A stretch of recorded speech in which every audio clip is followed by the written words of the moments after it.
This game is a work of fiction. It is unrelated to any real people, groups, incidents, etc. This game contains violent/grotesque depictions and descriptions of psychological horror. Welcome everybody to Raging Loop. It's me, Kyle. And we're going to play this thing. It's a visual novel, so just be ready for that. And it's apparently, from what I've heard, like a weird mix between like traditional Japanese folklore horror and a game of werewolf / mafia / whatever version of that you've played.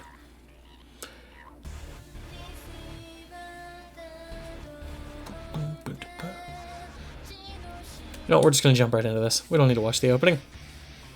Are we going to read? Are we going to options? We're not extraing. We're not extra here. Not at all. We're going to do options.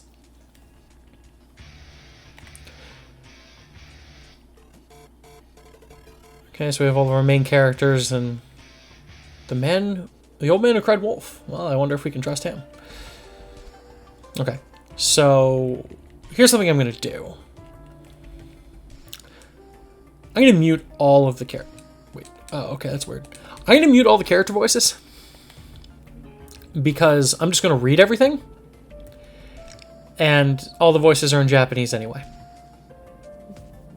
So, like, it basically, if the voices were in English, I'd be fine. Would have left them on. And if there were no voices, obviously there wouldn't be a problem at all. But because, I don't know, I'm not going to, like, read over somebody in Japanese. Well, it doesn't matter. Fact is, we're not going to do it. So, I just wanted to make sure I could turn that off. Forced unlock. Oh, that's interesting. So it's basically like if something goes wrong with your save, you can kind of fix it. Okay, here's what I know about this game. We're going to die a lot. Because apparently, like, dying is the only way to make progress. I don't know. We'll see. Let's read. Bow. I bid you welcome to the world of this visual novel, Raging Loop. I am nobody special, honestly. Simply consider me part of the interface. You may refer to me as Rikako. You are most likely playing this game for the first time, and I am here to explain a few things about it. How polite! This work is quite strange, you see. It is recommended that the uninitiated take the time to read everything here. Those uploading their gameplay should at least read the For Videos and Sharing section. Oh god, I guess that does apply to me. If you read until the end, you'll find a sexy CG of me. Doesn't exist. We truly do live in a society. A harsh society. How sad. Now, where should I begin? Let's just go through all this other stuff. About this game. Raging Loop is a visual novel. Much like with regular novels, the story is told through text, and the enjoyment comes from reading it. If you're familiar with the party games Werewolf and Mafia, this visual novel bears a close resemblance to those, but keep in mind it's just that, a resemblance. Sincerest apologies to those who are hoping to play an eternal game of Werewolf with 20 super AI Rikakos. I weep and bleed for you, truly. How sad. Of course, this is not merely a novel. As you carry on, you will sometimes come upon choices, which affect the story. It's quite amazing. The characters have lively visual depictions. I can't talk. The characters have lively visual depictions, as well as voices, mine, making it easy to immerse yourself in this world. To enjoy the voices to the fullest extent, or to simply avoid bothering your neighbors with the sound of anguished screams, please consider using headphones. On it. This story is obscenely lengthy. Okay. What have I agreed to? So please take care not to be drawn in so thoroughly that you begin losing sleep. I'm going to move my mic a bit. Also, you may be aware of this already, but Raging Loop is based entirely around fabricated murders and horrific scenarios. It's tailor-made for all of you fans of suspense, thrillers, horror, and mystery. Of course, this is a work of fiction, so it has nothing to do with real people, groups, and incidents. It also includes fictional details about academic matters, such as history, religion, mythology, science, and medicine. Relying upon it during exams would get you 0 points. How sad. Lastly, we do not endorse replicating the crimes and cruelty depicted in this work. Fair enough. There's nothing to worry about as long as you differentiate between reality and fiction. This is, after all, fiction. I'm sure you are intelligent enough not to conflate things that happen in the game world with things that happen in real life. So, enjoy Raging Loop to your heart's content. Fair enough. About special functions. This is a very exciting opening episode, I know. Allow me to tell you about Raging Loop's special functions. Raging Loop's story branches out in ways so complicated, it might be hard to follow. But there's no need to worry, for we have included a handy function called the Scenario Chart. You can access it at any time by simply opening the menu, giving you an overview of the scenario. And that's not all. Using the chart allows you to move to any chapter you've already been to, anytime, anywhere. Thank God, I really always like that feature. Now there's no need to save at every choice you come across. You can simply go back and choose again, so there's nothing to worry about. The scenario chart function will be explained again when you have to use it, so don't worry if you don't quite understand it. I don't see how that would be that complicated. Next up, keys. All branching in the story happens immediately when you make a choice. None of them start taking effect further down the line. Well, that's nice. However, some of the choices can only be unlocked when you have specific bits of information called keys. Many might say that searching for these keys is one of the major goals in this game. Don't worry if you don't understand how to search for them. It will be explained when you have one. Additionally, keep in mind that all routes unlocked by acquisition of a key will be open even if you haven't saved after the fact. This also means that you can't load back to a state when you didn't have the key. This doesn't make any scene inaccessible, so it's not much of a problem, but it's something to keep in mind. For those commendable individuals who would like to play without any keys again, please refer to the data reset option. Use it wisely. Oh. Nothing. About standard functions. The most standard of functions, I must say. In addition to the special functions, Raging Loop also has the basic functions you'd expect any visual novel to have. It's kind of weird that this isn't first.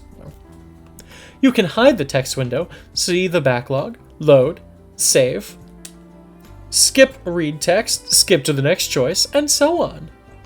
Saving and loading work as they normally do. There's an autosave function as well, but it only saves each time you enter a new chapter, so don't rely on it too much. Pardon me? Please save manually, whenever it feels appropriate, whether you've read to a part that calls for it, or you're about to use the scenario chart. I thought you said don't worry about saving and loading for the scenario chart. Whatever. Next are the options. The options allow you to change the volume, text display speed, as well as a few other things. However, explaining it all would make you all very sleepy. So please either read the other instructions or listen to a certain someone's extra explanations. I'm counting on you, certain someone. That's a fucking sheep. Hey. Wasn't expecting that. About video/sharing. This is pertinent for me. Watch as I break all of these rules. Raging Loop is a visual novel, meaning that the story, events, and conclusions are very important. Because of this, it would be very troubling if someone uploaded everything to the internet. I'd be sad. Very sad. Then again, we do understand those who want to enjoy the work with many other people. Because of this, we have set a guideline for how far we would like you to upload. This range covers the whole first main route and a little extra. Specifically, you can only upload until the choice at 4 infiltration Q entering the village. That's a lot, just so you know. I'm sure you'll have enough content for your uploads. I actually think it's a bit too much. Uploaders who read everything aloud might get a sore throat. Oh, Jesus. Please don't overdo yourselves, alright? It's already. Also, if you intend to upload, please use the reminder function. If you have it set on, when you reach the time to stop making a video, a strange sheep hops onto the screen and says, "End of the line!" We would be grateful if you stop recording when you see him, and try theorizing and arguing instead. This function is currently set to off. I mean, sure, I'm not going to break their rules. Very well, I've set it to on. If you wish to change it, please go to 0, introduction, and come here again. Alright, so I guess I'm not going to be able to stream the whole game, but this game is very lengthy apparently, so we'll probably have plenty of content to enjoy. About the share function. In Raging Loop, the share function is available throughout the whole game. This is so that you will be free to make screenshots or record for yourself. Like Rikako said, we would prefer if you do not upload the entire work. Please don't go beyond the set location. Otherwise, please feel free to use the function reasonably and responsibly. Okay, let's see what the menu looks like. It looks like a menu. Let's do a save. Put myself on the top corner there because I don't think it's going to matter much for the game. But if it does, we'll see. I can move it. Let's see what the chart looks like. There we go. And then inside Zero Introduction, there's the... Oh my god, there's a branch in the tutorial? What kind of nonsense is this? Alright. Let's start this motherfucker. Whew, that sure took a while. Thank you kindly for reading this far. Her poor crying face. Anyway, let's begin the story. Beyond the packets, what the fuck? Beyond the pockets of mist and hazes of blood at the end of the ever-repeating despair and grief, please come and witness the truth of the werewolf village with your own 2 eyes. Bow. Let's do this. 5:11. Sun. Day.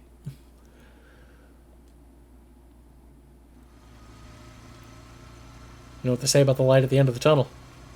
It's just a freight train coming your way.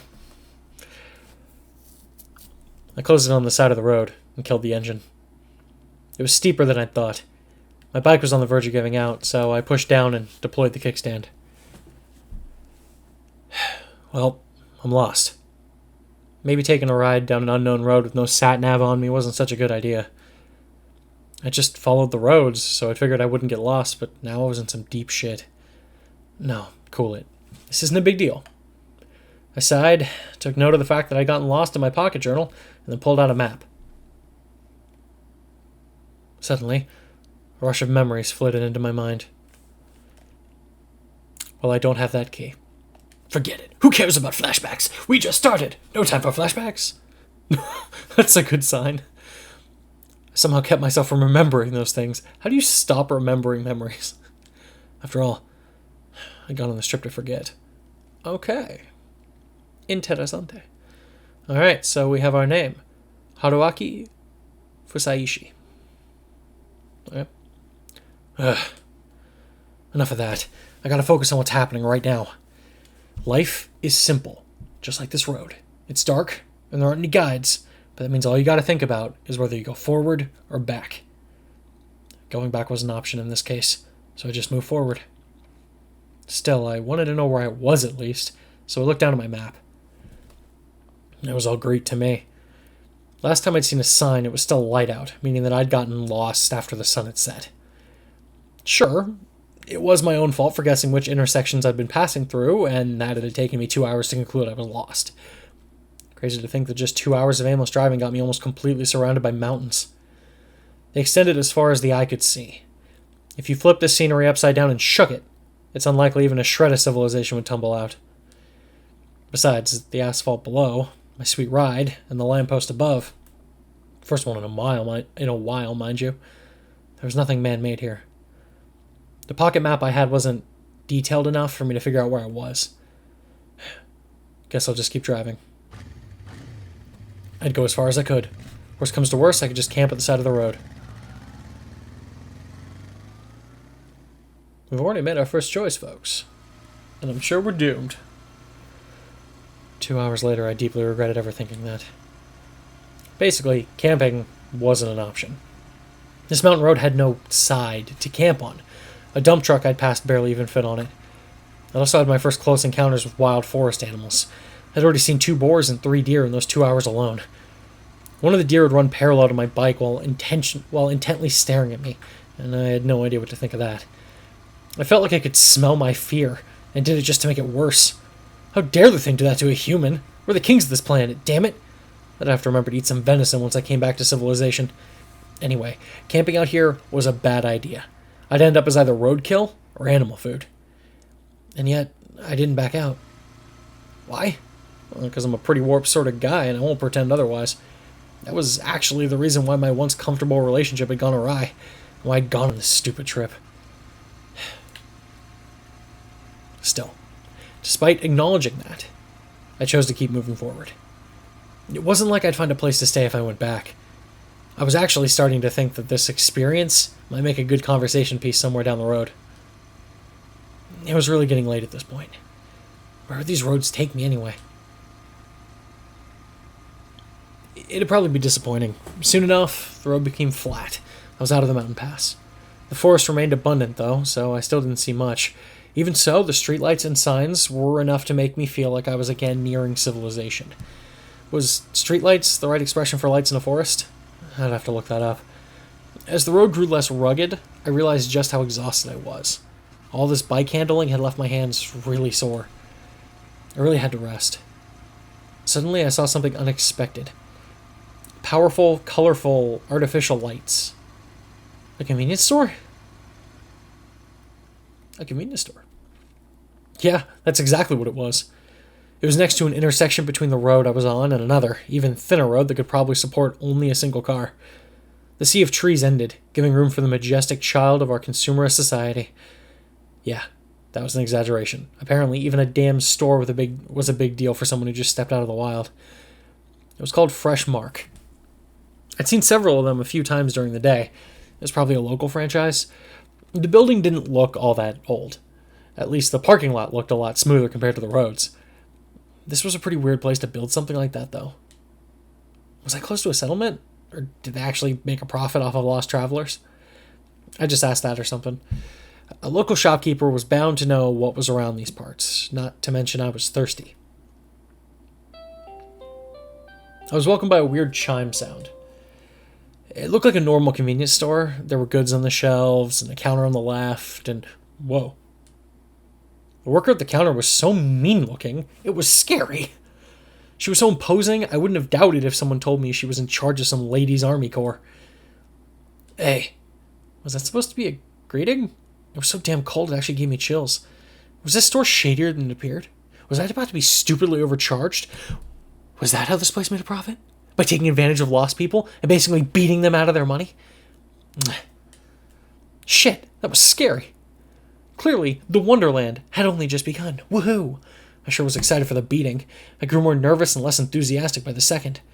I braced myself, but she just looked down at a magazine in her hands. Oh, so she was just a slacker.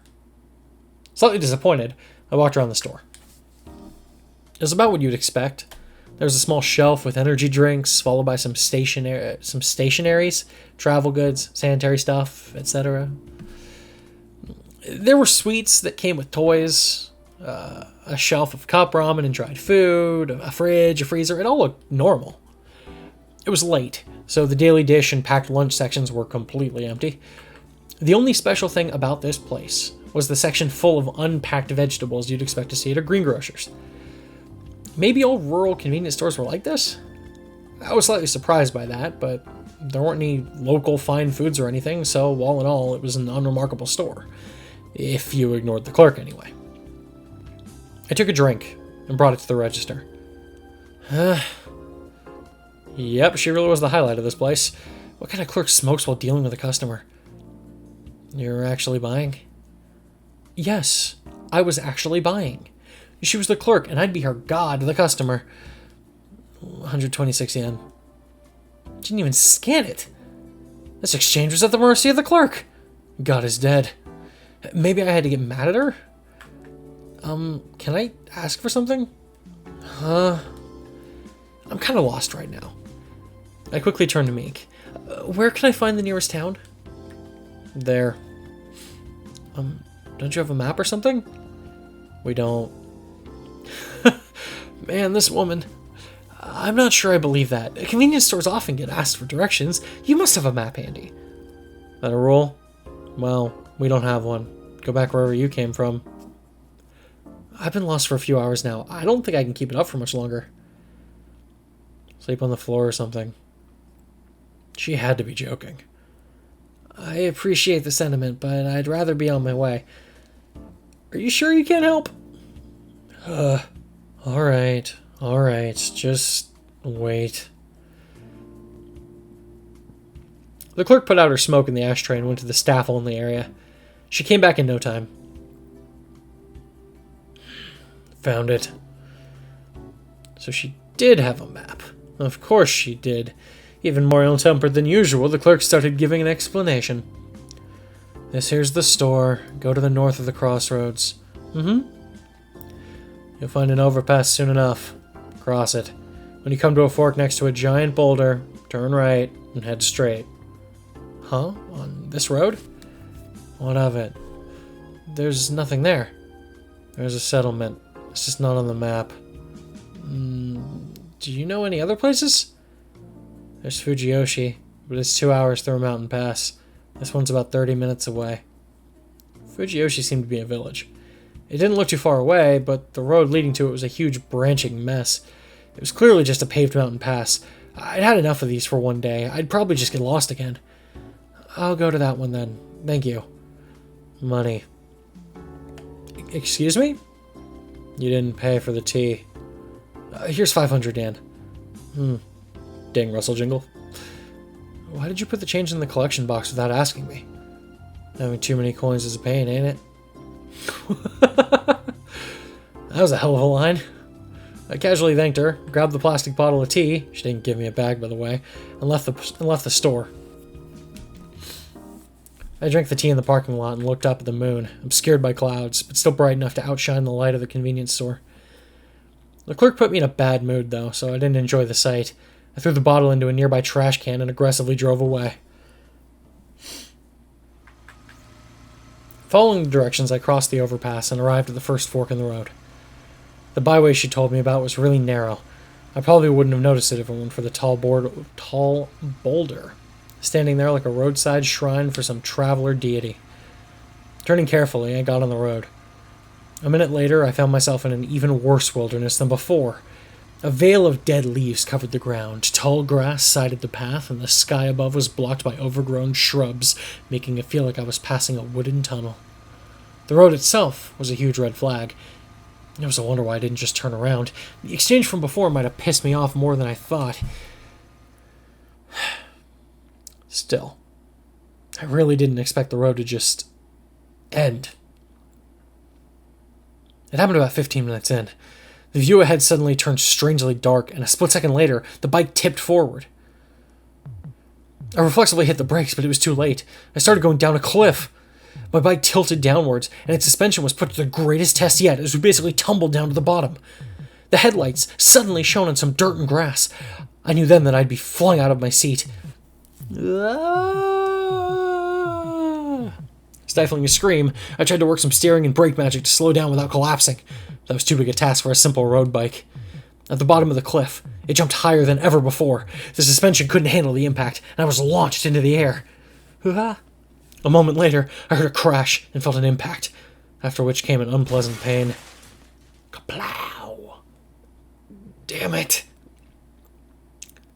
An accident where I was flung out like that was no first for me. The launch was really something, too. I did a 360 in the air and fell on my back. Wait a minute. Was it? You say was a first for me? Was a first for me. And the pain was so bad that my breathing stopped for a moment, and the pain was so bad I thought all my bones shattered. My face and limbs seemed pretty fine at least, though I wasn't sure if that counted as a silver lining. There was grass under my hands. I felt it even through the gloves. That and the smell of green made it pretty clear what I landed on. I pushed down, and my hands sunk. This grass growth was pretty hefty. That's probably the reason why I came out relatively okay. Sure, my joints creaked when I stood up, but aside from that, I was fine. It was really dark, so I couldn't confirm it, but I was pretty sure I wasn't even bleeding. My bike, however, wasn't nearly as lucky. Oh boy. It was lying on its side a short distance ahead. The engine was still on. The back wheel kept on turning, making an unpleasant frictive noise. Yep, it was busted. I walked up, killed the engine, and took the key. With the headlights off, I was surrounded by absolute darkness.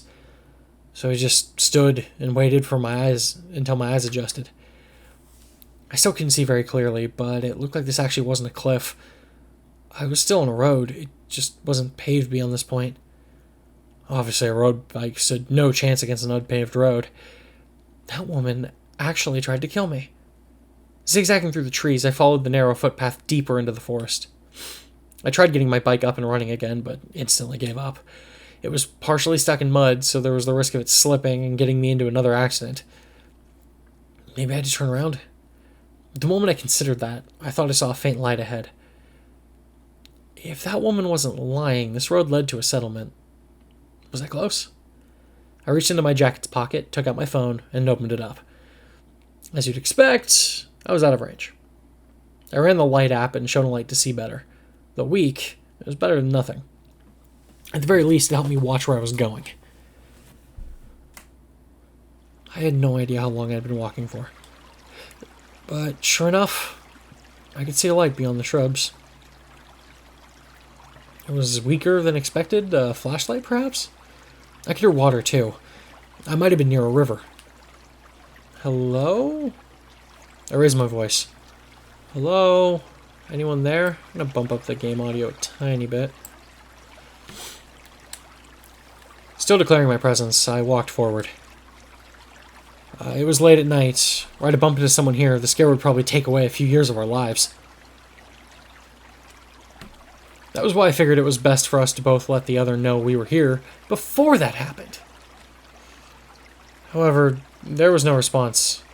Could they not hear me over the rapids? Hello? I shone my light ahead and realized I'd made it to an opening. Sure enough, there was a river, or a stream, rather. I could see slightly more than I had while surrounded by trees. Straining my eyes, I saw a rocky river beach and the shallows. The light I'd seen was on the other side. From what I could tell, it was either a lantern or a flashlight, and it was close to the ground. I didn't see any people, though. No one responded to my shouting, either. I wasn't excited about it, but I decided to step into the water. The cold water quickly soaked my shoes and socks. I could have taken them off, but I figured that crossing a river barefooted at night was a bad idea. But man, was it cold. I put my phone back into my jacket. I needed both my hands free in case I fell. Not stopping or backing down, I walked toward the light. It suddenly became deeper. The water reached my knees now. I was too close for comfort. Feeling the bottom of my toes and balancing myself, I somehow avoided losing my footing. The flow was fiercer than I'd expected. If I slipped and fell, I'd probably be washed away. It suddenly hit me I was doing something really weird, but it was too late to back down. Putting my hands on the boulders and carefully checking what I was stepping on, I gradually made it to the other side. Then, with an unpleasant wet sound on my every step, I walked up to the light. I could already see it clearly. Yep, it was a flashlight, lying on the ground for some reason. There wasn't much space here. It was a narrow riverbank with a cliff right beside it. As you'd expect, I didn't see or sense anyone nearby. What the hell? Though old, the flashlight was working fine. The strength of the light told me the battery was pretty full. That meant that someone was actually using this tonight, or rather until just a few moments ago. That was the most logical conclusion. It obviously wasn't left here yesterday afternoon or evening. And yet the user was nowhere in sight. And I was near a river. Did something bad happen? Did the flashlight's owner step into the stream and get swept away? That was the most likely and worst possible scenario. However, the flashlight was left there practically buried in the pebbles. It didn't seem like someone placed it there to light things up. It was the dead of night. There's no way you wouldn't notice dropping your flashlight when it was so dark. Right. The fact that a light source is left in a place like this was strange by itself. With that considered, what was going on here? What if someone heard my stupid shouting and decided to lure me in with a light so they can ambush me? Where would they attack from? Above? Hello? I heard a voice the moment I looked up. The rock cliff was actually made up of several boulders. There was a face peeking from behind one of them. Hello? Wow! A person! You surprised me! That was my line. Sorry, could you pick that up for me? The voice was feminine. I finally realized what was going on. So you dropped this? I picked up the flashlight and pointed it at the source of voice. High-pitched voice, slender hand shielding the light. Sure enough, it was a young woman. It's so bright! Oh, sorry, this is me, by the way. That's creepy, don't shine it up from below like that. I'm actually a bit lost. I think a bit is something of an understatement, then. Yeah, thought as much. Is this a settlement? That's a difficult question. Can you help me out at least? Help? I just need a place to hide from the rain and wild animals, that's all. Standing on a boulder, the young woman made a pensive face. Want to come to my place? And that was the conclusion she'd arrived at. Her face told me she was 100% serious. Place. My place? By that she surely meant a house, a settlement. Can I? I know I asked for help and all that, but I'm actually desperate enough to not hold myself back. Huh? As a man? Yes, I mean no, as a living being. I spent the last few hours aimlessly driving around only to fall off my bike. I'm dead tired and at my wit's end here. Oh dear, then what kind of living being would I be if I just abandoned you? And so I was saved. Oh, the beauty of living beings looking out for each other. That's a weird statement. Anyway, your hand, please? You can't climb up here on your own, yeah? True. Honestly, I didn't even realize I'd have to. Meeting another person filled me with relief, which was followed by a sudden wave of fatigue. It wasn't crippling, though. She extended her left hand, so I grabbed it with my own left. Her slender fingers were stronger than expected. Well, I guess living, out here in the middle of nowhere, that makes sense. The girl's name was Chiemi Serizawa. I asked if she was related to the Shinsengumi guy, but she said that her family just adopted the name at some point in the Meiji period. She was a 21-year-old who went to a college far away from here. This was her hometown, and she was spending her post-exams vacation here. We chatted about stuff like that once she led me out of the rocky ravine. There was actually a proper path, so the rock climbing was pretty pointless, but I was too focused on my footing to comment. She told me about herself as soon as we reached solid ground. And what about you? I'm Haruaki Fusaishi, a graduate student in a Tokyo college. Huh, so you're a bit older.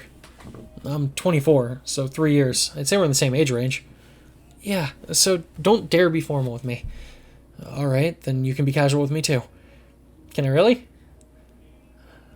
I like it when girls are friendly with me. Well, I know what you mean. I don't like stiff socializing either. Sure, I'll treat you like a friend. Wouldn't have it any other way. That aside, are we getting there yet? Are we there yet? Not quite. We're like 5 minutes away. Hang in there, Chief. What a lively girl. You could tell she was used to people. Also, watch your step and focus on just the light. Any reason? There are loads of pebbles here. It's dangerous.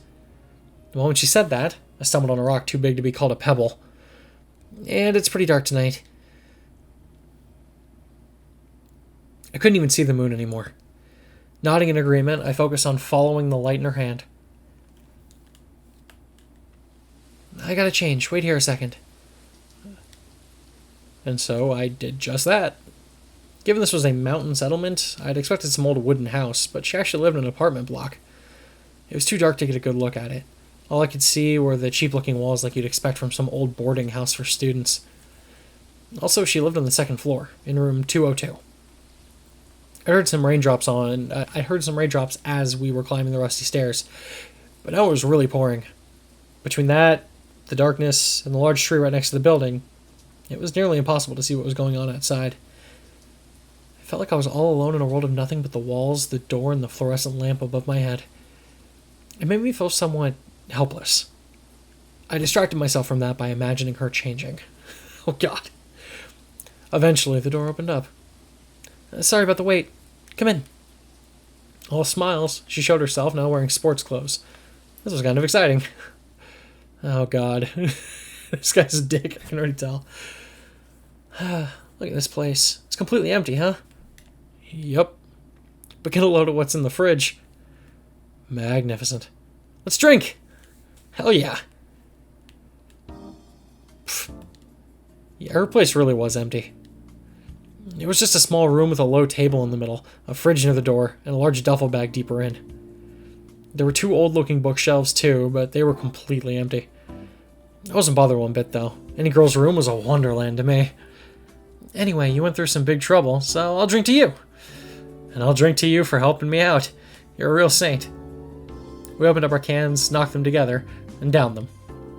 Hey, it was actually good. The pleasant bitterness and the refreshing carbonation made for a good combo. So good, I live for this. Oh, come on, you're too young to say that. Yeah, you're right. I'm not despairing for my future love life yet. You hear that? That's the sound of job hunting. It's a coming here fast. No, don't say that. You'll ruin my beer. She laughed and took a huge sip. It was pretty clear she could hold her drink. That aside, something really bothered me. This might be a bit late for this, but can I ask you something? Go ahead. Her cheeks were already red. Maybe she didn't handle her liquor as well as I thought. She had a well-featured face, and I didn't think it was wrong to consider her beautiful. Sure, her clothes weren't the least bit sexy, but I could tell she had some makeup on. To you, I'm just some stranger who says he's lost, right? Yep. And you yourself are a young woman who invited that stranger into an enclosed space and started getting drunk. Oh. Don't you think this is dangerous? She kept gulping down the drink even as she formulated a response. The very fact that I could just watch her do that made this a pretty risky situation, and yet I wouldn't say so. But time for a Chiemi Serizawa quiz! Yay! Here's the question. My virginity is threatened, yet I don't feel like I'm in danger. Why? What a fun girl. This only made me like her more, increasing the danger even further. Am I allowed to ask questions? Sure. Can I just assume that it's not because I look like a good guy? Well, I don't think you look like a bad guy, but no, I doubt you're good either. You look experienced with women, for one. That unintentional compliment showed that she actually did see me as a potential danger. There are two types of answers to this. Either you expect nothing bad to happen, but wouldn't be bothered if it did, or you actually want something to happen. I can think of several situations for the former. For example, you're actually on the edge and don't care about what happens. Or maybe you're just confident you can defend yourself. Maybe you know martial arts and can easily kick my ass. Whoa, so logical. Let me guess, you're a scientist. Well, I guess you could say that. Now for the latter. If you intend for something to happen, then I'm a thirsty perv or something? Wow, talk about not mincing words. I blame the booze. So what else is there? Indeed, what other reason could a woman have to bring a stranger to her home? It would surely be something non-standard, like you want to use me somehow. For example, setting me up as an alibi. I could be useful to you by attesting that you were here. Whoa! That's so shrewd. Or maybe you're a serial killer who brought me here just to get me drunk and kill me. Whoa. So I'm some evil mountain witch now. Sounds great. I'll kill you real good. Splosh splosh. What kind of sound effect was that? By the way, you forgot another case. I did? Yep. I could just be a really good person who simply wants to help you. Was it time for me to be ashamed of my filthy mind? But wait, is that really important enough to risk being assaulted? Oh, so you're thinking of assaulting me? I'm just talking in general. You know, the cliche scenario. She stopped talking and turned red. It was so cute, I thought she was actually doing it on purpose. Man, she was drunk. And we were just on our second cans. Then how about this? If I don't let you stay here, something even worse would happen, and I'd feel real bad. Care to elaborate? There's some scary wild animals around here. You might have gotten torn up and eaten. That'd have left a bad taste in my mouth, so I figured I'd just let you stay instead. I see. So you're balancing risk and goodwill. Didn't expect that. Really now? You got any idea how much of a bad guy you seem now? Huh? I do? I mean, you assumed I was a thirsty perv, a serial killer, or needed an alibi before considering I was just a nice person. You're the one who brought up the perv thing. Details, details. So what's the right answer? Huh? We're not just messing around? Get it right and I'll give you a nice present. Get it wrong and you're dead. Splosh, splosh. Seriously? Oh, I don't have key number 20. Shucks darn it. Okay, you know, I'm actually enjoying this. Nothing crazy, but like, I mean, this is clearly a pretty good translation job. What could it be? I mean, I feel like the right answer is behind key number 20. I'm going to say she's nice. You'd feel guilty if you let me die. Ding, ding, ding. You're right. Oh, cool. I wasn't joking when I said this area is dangerous. There's deer, boars, wild dogs, and bears. I actually saw deer and boars myself, but bears? Yep, moon bears though. They aren't big, but they do attack. It's pretty dangerous out there. What the fuck's a moon bear? That's just wild. But there's something even worse. What's worse than bears? Snakes, monkeys, crows, spiders. Were they venomous or something? I really doubted that. Those really didn't seem worse than bears. Also wolves. There aren't any wolves in Japan. Yeah, there are. They're in the sticks, you know. She smiled and drank out of the third can. Speaking of wolves, whatever the reason, you ended up coming into a pretty girl's home. Won't you become a wolf yourself? Nope. I'm a gentleman. Have another one. I wasn't too sure, but I felt like she dodged the subject. Perhaps I wasn't being cautious enough? But then again, I've been wandering aimlessly for a long time by now. I had enough recklessness in me to enjoy sharing a drink with a cute, if shady, girl. It's the next day. We made it to Mon Day.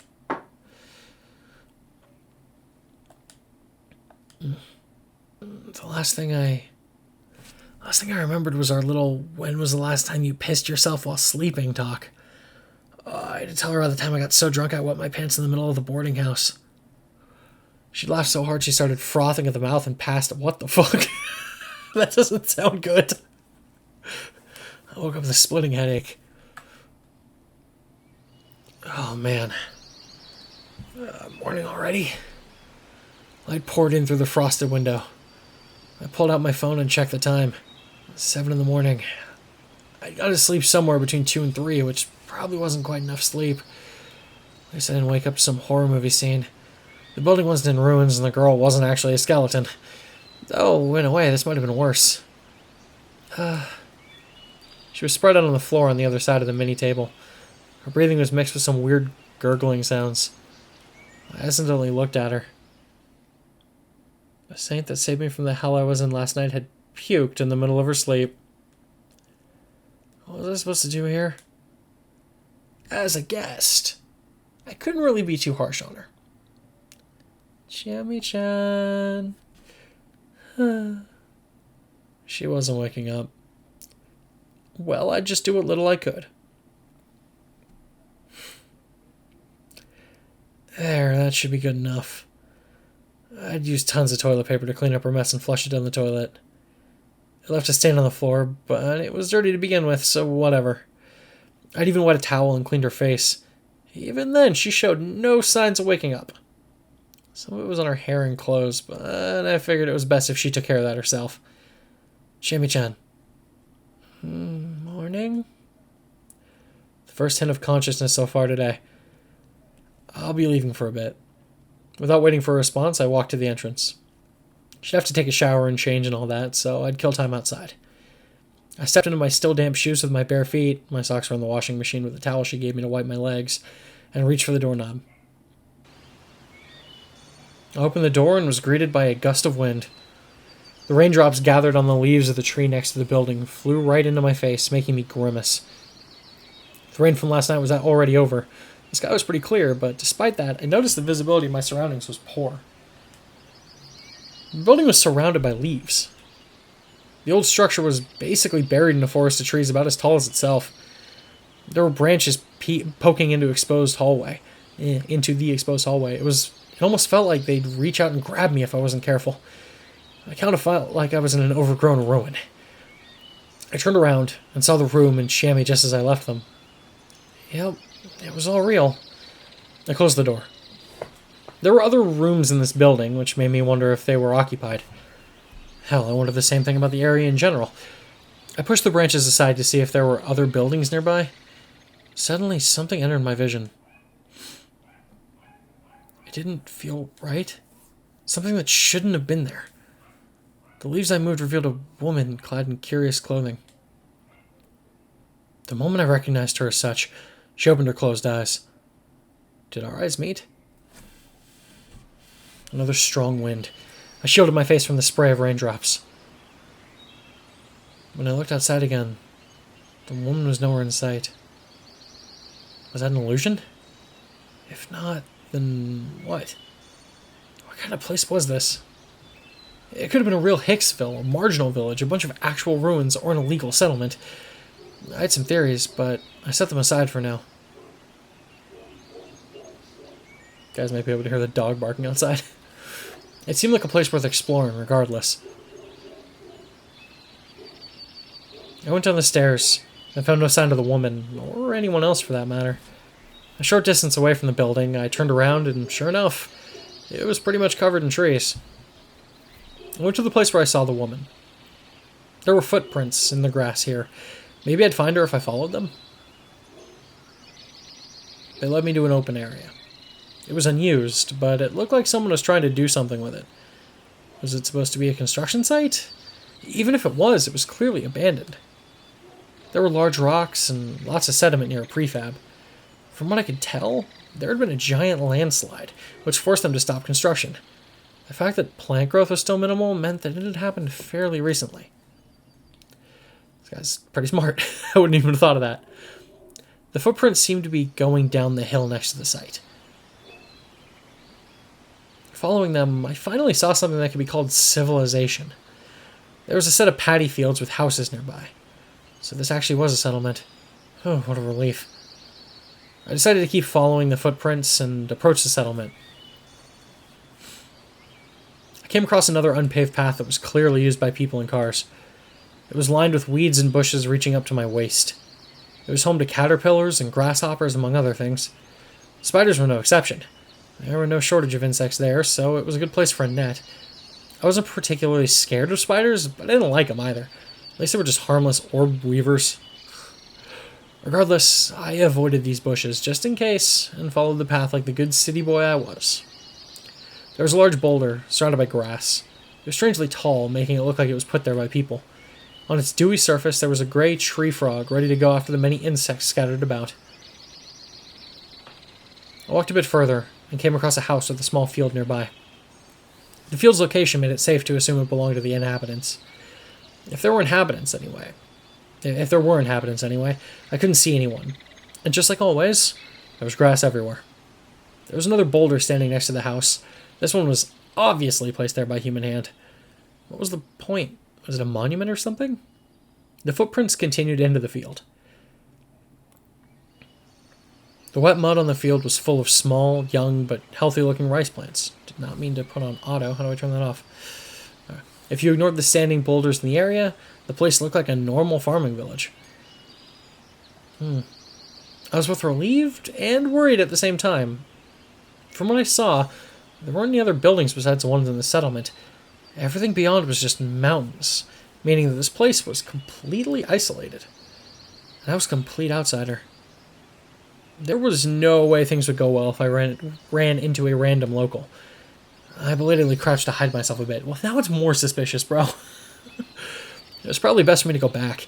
Chiemi might have been looking for me. There'd run into somebody. Suddenly, I heard a sound.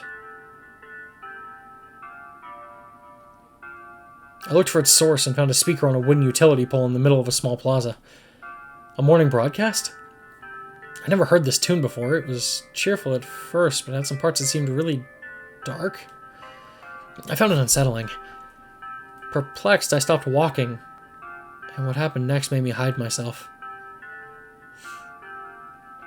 There was a person in the area densely surrounded by houses, but they weren't normal. What was with that appearance? What was that on her face? Though I was a fair distance away, I could see an old woman with some sort of cloth over her face shakily walk out from between the buildings. Oddly enough, there were boulders even there. But even weirder was the fact that she walked up to one of them, lightly joined her hands, and bowed her head before it, her face still hidden. Then, all was silence. It actually looked like she was revering it. To me, it looked like she was praying to it. This was bad. Really bad.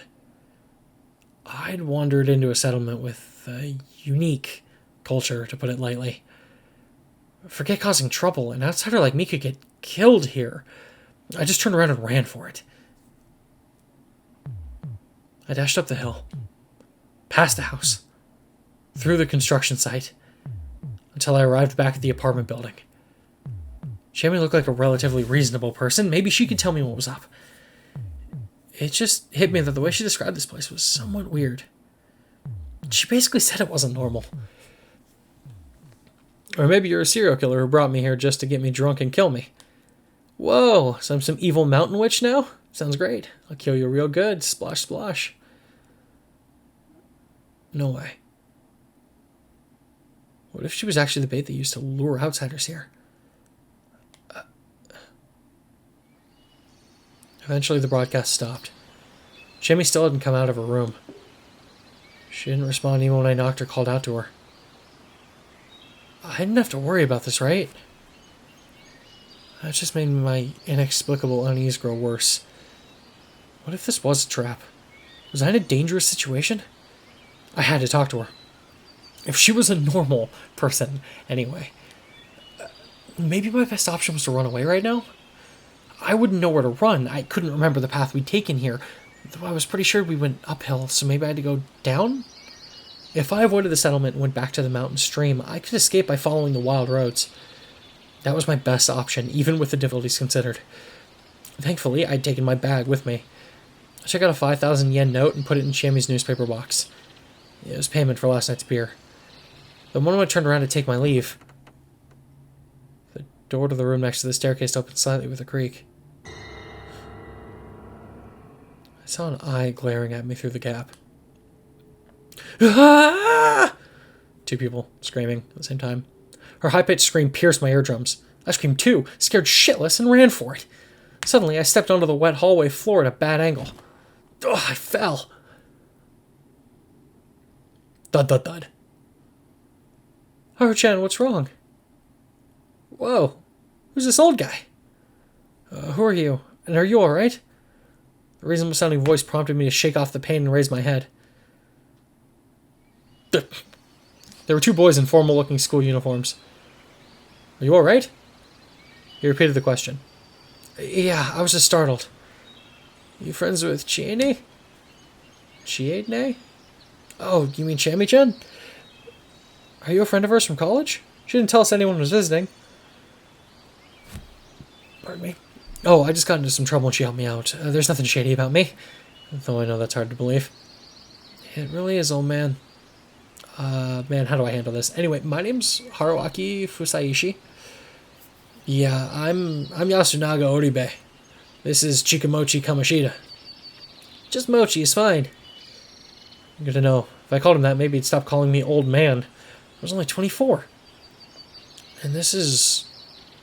Haru-chan, what are you doing? We don't know him. Apparently this Haru-chan was the person who looked at me through the gap in the door and screamed.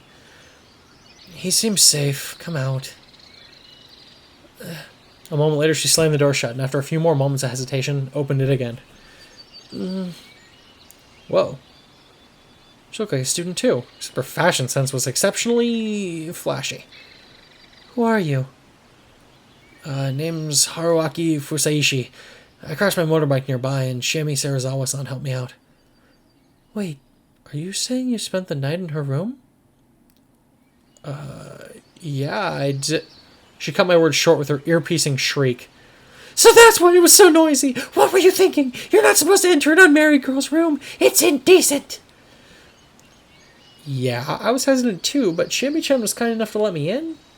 Why are you acting like you've known her your whole life? Wait, she's not getting out. Don't tell me you... There's a 5,000 yen note in the door? Ear-shattering scream. Don't tell me you... No. She gave me lots of booze. I'm paying back for that. Chiemi's body is worth way more than that. How dissolute. How were these kids saying? Hey, can you help me out? You drank with a girl you just met, and she's not coming out. Crap, I had no allies here. What's going on? And so the subject of the conversation joined in. Oh, Chiemi-chan, can you tell them what happened last night? Something was off about her aura. What happened to the lively girl she'd been yesterday? Chiemi, did you... Man, this is embarrassing. Whoa! Wait, hold on, stop! I can't be a bride anymore. Ear-piercing shriek. Man, what a mess. Though Chiemi's face was all pale, she was actually grinning. She obviously had a bad hangover, but that didn't stop her from messing around. After calming everyone down, Chiemi explained what actually happened. How we met in the middle of the night. How she let me stay out of goodwill. How we drank ourselves silly and how nothing happened between us. Man, it's been so long since I drank that much. Guess I wasn't prepared for it and puked it out. Sorry to see that, Haruaki-san. I don't mind it. That Haru-chan girl still looked at me funny. Absurd. Anyway, sorry. I was so tired yesterday that I couldn't refuse her kindness. Well, this is Chiemi we're talking about. She does whatever she wants.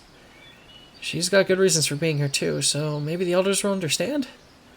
Where did you find him anyway? Well, next to the river further down. My words made everyone change their expressions. That's a bit... A big deal! Two people over just 2 days? Did I say something bad? It was gonna get out sooner or later. We've made quite a scene, so I wouldn't be surprised if everyone in Yasumizu already knows. Hey, what did you mean by 2 people over just 2 days? Don't touch me! You're filthy! I wasn't trying to touch her, and I was not filthy! I mean, sure, I hadn't taken a bath in over a day, but still! Hey, you, why is it a big deal? Taibei's gonna go eee. Well, that sure sounded bad. Can you tell me more? It's a bit complicated. For now, just keep in mind that this is the countryside. Things are a bit different here than in the city. This guy here was Oribe-kun. Ignore Chiemi, and he was the easiest person to talk to. What should I do? Just leave it to me, alright? And it's time for students to eat, isn't it? Huh? But I want to see where this mess goes! No, you don't. Just go already, we'll catch up. Well, I guess it's best to go separately. There's probably going to be disagreements. Yeah, I knew you'd understand, Yasukun. Take care of them for me, alright? Sure. Stop treating me like a child. Yeah, I swear I'll poop on you. What? Let's just get going, you two. And so the students walked off towards the stairs. It was kind of easy to tell what sort of relationship they had. Anyway. So they live in this building too?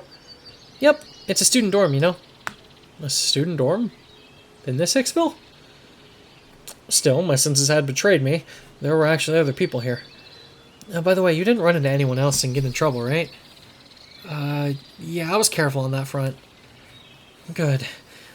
Let's get ready to go to the dining hall. Oh, for breakfast? No, eat your breakfast now. We'll go to the dining hall to introduce you. Huh? To who? To whoever has a problem with an outsider coming from Saranaga. Oh, it's like that Taiba person, huh? I'm in your hands, then. It's fine. If you're that grateful, keep what happened this morning a secret. Sure thing. What's Saranaga anyway, that river? Yep, the river's called Saranaga Rapids, but the area around it is called Saranaga. The place has some cultural significance. It does? Yep, they say it's a corrupt place, where the dead return from the other side. Oh. So that's why they reacted like that. Any other rules or customs I should be aware of? Oh, there's lots. So just leave everything to me, alright? Gladly. On all fronts. If I may ask, am I in danger? Nope. But you should try to escape before something unpleasant happens to you. And you're gonna lay the groundwork for that, huh? Yep. The settlement I'd strayed to was a weird place, but at least the guide was reliable. And she wanted me to leave ASAP, huh? That was depressing. It's probably a good place to call it. It's been just about an hour. So, yeah, here we go. We've started Raging Loop. It's going to be interesting to see where things go from here. But I like it so far. It's kind of a slow start to a game, but it's a visual novel. I don't know what else I would expect. I have no idea how long we're going to be able to go into this game while I can still make these, but they said it was a while. It sounded like it was in chapter 4, and I think in chapter 0? 1? 2? 2? I guess I'm in chapter 2. I don't know.